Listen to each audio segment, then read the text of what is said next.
Hello ಸ್ನೇಹಿತರೆ, welcome back to Deepika K Gowda YouTube channel. ಎಲ್ಲರೂ ಹೇಗಿದ್ದೀರಾ? ಐ ಹೋಪ್ ಎಲ್ಲರೂ ಚೆನ್ನಾಗಿದ್ದೀರಾ ಅಂತ ಭಾವಿಸ್ತೀನಿ. ನಾನು ಕೂಡ ಚೆನ್ನಾಗಿದ್ದೀನಿ.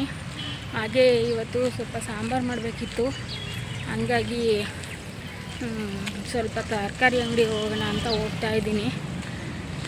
ಏನಿಲ್ಲ, ಅವರೆಕಾಯಿ ತಂದು ಉಪ್ಸಾರು ಮಾಡು ಅಂತಂದರು ನನ್ನ ಹಸ್ಬೆಂಡ್ರು. ಬೆಳಗ್ಗೆ ಹಂಗಂದರು, ನೈಟ್ ಆದರೂ ಹೇಳಿದರೆ ಅವ್ರ ಕೈಲೇ ತರಿಸ್ತಿದ್ದೆ. ಸೊ ಈಗ ಹಂಗಂದ್ರು, ಹಂಗಾಗಿ ನಾನೇ ಹೊರಟಿದ್ದೀನಿ. ತರಕಾರಿ ಅಂಗಡಿಗೆ ಹೋಗಿ ಬರ್ತೀನಿ. ಈ ಏರಿಯಾ ಅಂತೂ ತಿಪ್ಪೆ ಕಸ ಮಾಡ್ಕೊಂಬಿಟ್ಟಿದ್ದಾರೆ ಗಾಯ್ಸ್. ಅಲ್ಲೆಲ್ಲೋ ನಾಯಿ ಸತ್ತಿರುತ್ತೆ, ತಂದೆಲ್ಲ ಇಲ್ಲ ಹಾಕ್ತಾರೆ. ಈ ಸೈಡಲ್ಲಿ ಅಲ್ಲಿ ನೀವು ಬಿಟ್ಕೊಂಡು ಹೋಗೋಕ್ಕಾಗಲ್ಲ, ಅಷ್ಟು ಗಬ್ಬು ವಾಸನೆ ಹೊಡಿತಾ ಇರುತ್ತೆ. ಇನ್ನು ಇದೇ ಸರ್ಕಲ್ಲೇ ಫ್ರೆಂಡ್ಸ್, ಇದು ಡೈರಿ ಸರ್ಕಲಲ್ಲಿ ಹೂವು, ತರಕಾರಿ, ಸೊಪ್ಪು, ಚಿಕನ್ನು, ಮಟನ್ ಸಿಕ್ಕದು ಡೌಟು. ಇನ್ನು ಫಿಶಲ್ಲೇ ಇಲ್ಲೇ ನಾವು ಶಾಪಿಂಗ್ ಮಾಡೋದು. ಅಣ್ಣ ಅವರೆಕಾಯಿ ಹೆಂಗಣ್ಣ? ಒಂದು ಅರ್ಧ ಕೊಡಿ. ನಾನು ಆಗಲೇ ಬರ್ತಾನೆ ಅಲ್ಲೇ ಬಾಗಿಲಲ್ಲೇ ಕ್ರೇಟ್ನಲ್ಲಿ ಇಟ್ಟಿದ್ರು. ಸೊ ಕೀರೆ ಸೊಪ್ಪು ಅಂದ್ಕೊತೀನಿ. ಅದು ಕೀರೆ ಸೊಪ್ಪು ತೊಗೊಂಡೆ, ಒಂದು 4 ಕಟ್ಟು, 10 ರೂಪಾಯಿಗೆ 2 ಕಟ್ಟಂತೆ. ಈಗಂತೂ ಅವರೆಕಾಯಿ ಅಂತೂ ಸಿಕ್ಕಾಬಟ್ಟೆ ರೇಟ್ ಆಗಿದೆ ಫ್ರೆಂಡ್ಸ್. ಯಾಕೆಂದರೆ ಟೊಮೊಟೊ ರೇಟ್ ಜಾಸ್ತಿ ಇತ್ತು ಅಂತೇಳಿ ರೈತರು ಎಲ್ಲರೂ ಕೂಡ ಪಾಪ ಎಲ್ಲ ಟೊಮೊಟೊ ಬೆಳೆದ್ಬಿಟ್ಟಿದ್ದಾರೆ. ಅವರೆಕಾಯಿ ಬೆಳೆದಿರೋದು ಕಮ್ಮಿ ಆಗಿದೆ ಅಂದ್ಕೊತೀನಿ. ಹಂಗಾಗಿ ಅವರೆಕಾಯಿ ರೇಟು ಸಿಕ್ಕಾಪಟ್ಟೆ ಆಗಿಬಿಟ್ಟಿದೆ. ಇಷ್ಟೊಂದು ರೈಟೇ ಇರಲಿಲ್ಲ ಮೊದಲೆಲ್ಲ. 50 ರೂಪಾಯಿಗೆ 2 kg, ಮತ್ತು 100 ರೂಪಾಯಿಗೆ 3 kg, 4 kg ಈ ರೀತಿ ಬರ್ತಿದ್ರು. ಇತ್ತೀಚೆಗೆ ಈಗ ಬೆಳೆ ಕಡಿಮೆ ಆಗಿರೋದ್ರಿಂದ ಅವರೆಕಾಯಿ ರೇಟ್ ಕೂಡ ಜಾಸ್ತಿ ಆಗೋಗಿದೆ. ಇನ್ನು ಅಲ್ಲಿಂದ ಸ್ವಲ್ಪ ಅದೇ ಅವರೆಕಾಯಿ ಒಂದು ಅರ್ಧ kg ಎಷ್ಟು ತೊಗೊಂಬಂದೆ. ಅದು 80 ರೂಪಾಯಿ kg ಹೇಳಿದ್ರು. ಒಂದು ಅರ್ಧ kg ತೊಗೊಂಬಂಡೆ, ಇರಲಿ ಸಾಕು ಅಂತೇಳಿ ಒಂದು ಅರ್ಧ kg ತೊಗೊಂಡೆ. ಮತ್ತು ಈರುಳ್ಳಿನೂ ಖಾಲಿ ಏನಾಗಿರಲಿಲ್ಲ, ಇತ್ತು.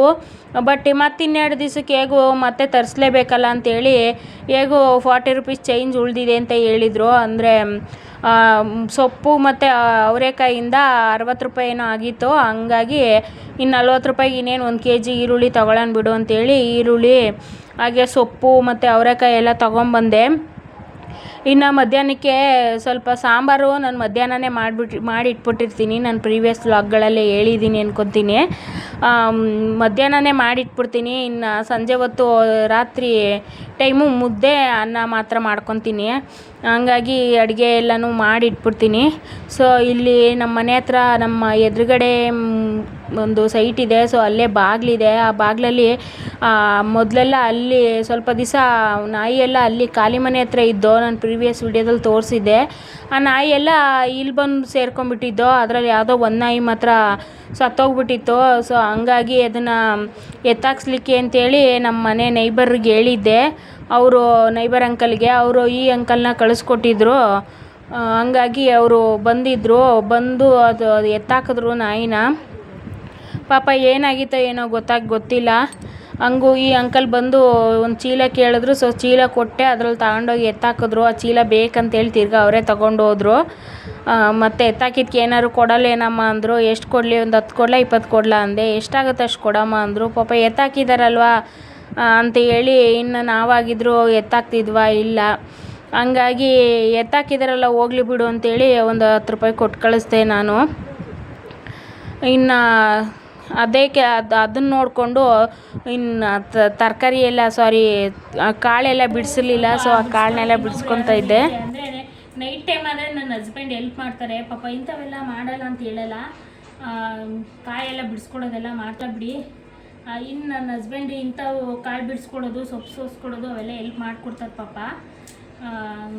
ಇಲ್ಲ ಅಂದರೆ ಮೊದಲೆಲ್ಲ ಆ ಅಜ್ಜಿ ಚೆನ್ನಾಗಿದ್ರು. ಅಂದರೆ ನನ್ನ ಪ್ರೀವಿಯಸ್ ವೀಡಿಯೋದಲ್ಲೆಲ್ಲ ತೋರಿಸಿದ್ದೀನಲ್ಲ, ಅಜ್ಜಿ ನಾನಿಲ್ಲಿ ಆಚೆ ಕಡೆ ಕೂತ್ಕೊಂಡು ಕಾಯಿ ಬಿಡ್ಸೋಕೆ ಏನಾದ್ರು ಇಲ್ಲ ಸೊಪ್ಪು ಸೋಸೋಕೆ ಏನಾದ್ರು ಕೂತ್ಕೊಂಡಿದ್ರೆ ಪಾಪ ಬಂದು ಎಲ್ಲ ಬಿಡಿಸ್ಕೊಟ್ಟು ಅವರೇ ಸೋಸ್ಕೊಟ್ಬಿಟ್ಟು ಕಾಳನ್ನೆಲ್ಲನೂ ಹೋಗ್ತಿದ್ರು. ಈಗ ಪಾಪ ಅವರಿಗೆ ಕಾಲಾಗಲ್ಲ, ನಮ್ಮ ಅಂಗಡಿ ಮೆಟ್ಲೆಲ್ಲ ಹತ್ತಕ್ಕಾಗಲ್ಲ. ಬಾಗಿಲಲ್ಲೂ ಕೂಡ ಮೆಟ್ಲಿದೆ, ಹಾಗಾಗಿ ಹತ್ಲಿಕ್ಕಾಗಲ್ಲ ಅವರಿಗೆ. ಹಂಗಾಗಿ ಇವಾಗ ಇವನ್ನೆಲ್ಲ ತಂದರೆ ನಾನೇ ಸೋಸ್ಕೊಬೇಕು. ಇನ್ನು ಮಧ್ಯಾಹ್ನನೇ ಸ್ವಲ್ಪ ಸಾಂಬಾರೆಲ್ಲ ಮಾಡಿಟ್ಬಿಟ್ರೆ ಈಸಿ ಆಗುತ್ತೆ ಅಂತೇಳಿ ನಾನು ಆಲ್ಮೋಸ್ಟ್ ಅಲ್ಲಿ ಯಾವಾಗಲೂ ಮಧ್ಯಾಹ್ನದ ಹೊತ್ತು ಇಲ್ಲ 4 ಗಂಟೆ 5 ಗಂಟೆ ಟೈಮಿಂಗ್ಸಲ್ಲೇ ಅಡುಗೆ ಎಲ್ಲ ಮಾಡ್ಕೊಂಬಿಡ್ತೀನಿ. ಸೊ ಹಸಿ ಕಾಳು ಇತ್ತು, ಸೊಪ್ಪೆಲ್ಲ ತಂದಿದ್ನಲ್ಲ, ಹಂಗಾಗಿ ಹಸಿ ಖಾರ ಮಾಡ್ಕೊಳ್ಳೋಣ, ಉಪ್ಸಾರು ಮಾಡ್ಕೊಳ್ಳೋಣ ಅಂತೇಳಿ ಮಾಡ್ತಾಯಿದ್ದೀನಿ.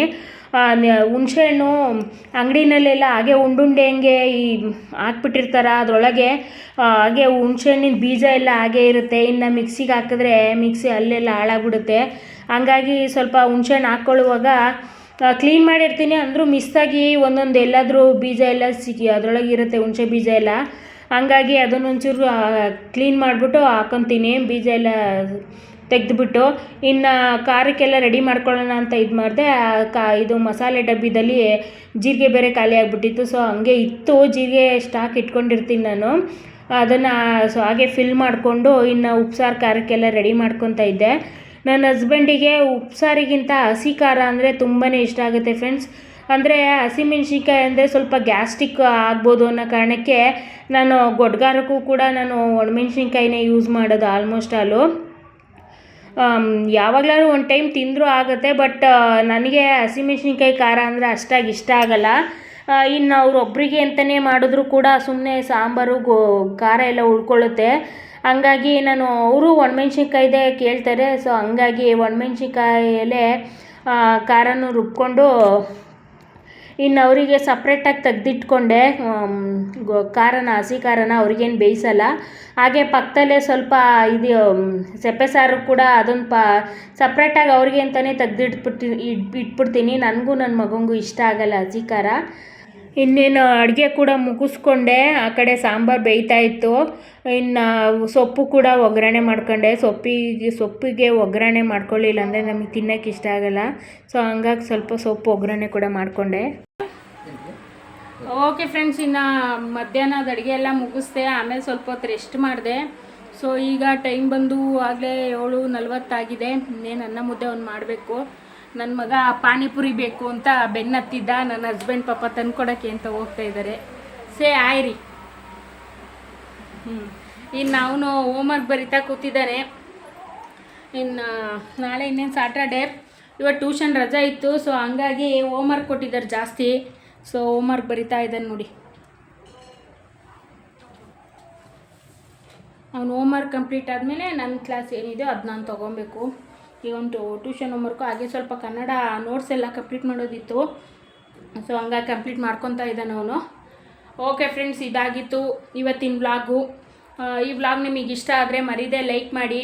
ಹಾಗೆ ನಿಮ್ಮ ಫ್ರೆಂಡ್ಸ್ ಆ್ಯಂಡ್ ಫ್ಯಾಮಿಲಿಗೆಲ್ಲ ಶೇರ್ ಮಾಡಿ. ಅವ್ರಿಗೆಲ್ಲ ಶೇರ್ ಮಾಡಿ, ಅವ್ರಿಗೂ ಇಷ್ಟ ಆಗಿ ಸಬ್ಸ್ಕ್ರೈಬ್ ಮಾಡಿಕೊಂಡ್ರೆ ನನಗೆ ಸಪೋರ್ಟ್ ಮಾಡ್ದಂಗೆ ಆಗುತ್ತೆ. ಹಾಗೆ ಸಬ್ಸ್ಕ್ರೈಬ್ ಮಾಡಿಕೊಂಡು ಪಕ್ಕದಲ್ಲಿ ಕಾಣೋ ಬೆಲ್ ಬಟನ್ ಕೂಡ ಕ್ಲಿಕ್ ಮಾಡಿ. ಪಕ್ಕದಲ್ಲಿ ಕಾಣೋ ಬೆಲ್ ಬಟನ್ ಕ್ಲಿಕ್ ಮಾಡೋದ್ರಿಂದ ನಾನು ಅಪ್ಲೋಡ್ ಮಾಡೋ ನೆಕ್ಸ್ಟ್ ವಿಡಿಯೋ ಫಸ್ಟ್ ನೋಟಿಫಿಕೇಷನ್ ನಿಮಗೆ ಬರುತ್ತೆ. ಮೊದಲು ವಿಡಿಯೋನ ನೀವೇ ನೋಡ್ಬೋದು.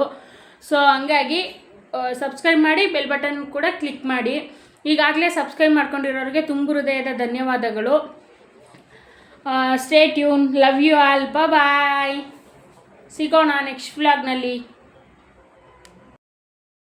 ವಿಡಿಯೋ ಎಂಡ್ ಮಾಡೋಣ ಅಂದ್ಕೊಂಡೆ ಫ್ರೆಂಡ್ಸ್. ನೋಡಿ, ನನ್ನ ಹಸ್ಬೆಂಡು ಮಗ ಕೇಳಿದ್ದಕ್ಕೆ ಹೋಗಿ ಪಾನಿಪುರಿ ಕಟ್ಸ್ಕೊಬಂದು ಕೊಟ್ಟಿದ್ದಾರೆ. ತಂದೆದೀರು ಹಿಂಗೆ ಅಲ್ವಾ, ಹೆಂಡ್ತಿ ಏನಾದ್ರು ಒಂದು ಸಾಮಾನು ಮರೆತರೆ ಬೈತಾರೆ, ಎಲ್ಲ ನೆನಪಿಸ್ಕೊಂಡು ಹೇಳೋಕ್ಕಾಗಲ್ವಾ ಅಂತ. ಮಗ ಆಗಿರೋದಕ್ಕೆ ಈಗ 8 ಗಂಟೆಲಿ ಹೋಗಿ ಪಾನಿಪುರಿ ಕಟ್ಸ್ಕೊಬಂದು ಕೊಟ್ಟಿದ್ದಾರೆ.